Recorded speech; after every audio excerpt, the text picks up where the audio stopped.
Untuk program hari ni, kita panggil tajuknya Program Transformasi Digital dan Pimpinan Pelajar-pelajar orang asli. Sebab apa kita buat tajuk itu? Pertamanya nak transform dengan pengetahuan-pengetahuan digital, khusus di kalangan anak-anak muda orang asli, pelajar-pelajar orang asli faham. Kerana masa depan negara dan juga kita tidak boleh lari daripada pengetahuan ICT.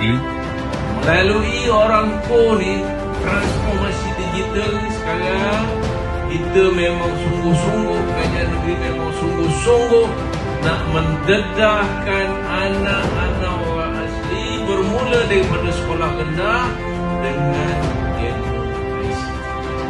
Sekolah Kebangsaan Lanai kita dah wujudkan sebagai digital school. Kita dah supply dengan smartboard dan sekarang kita nak buat digital room.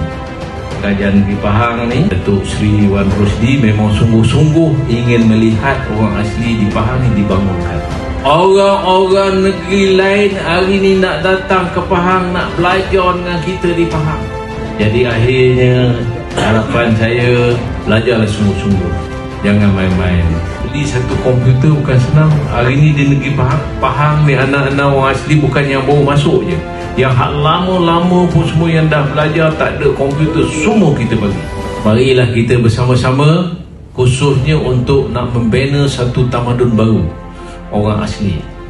Pahang OA First.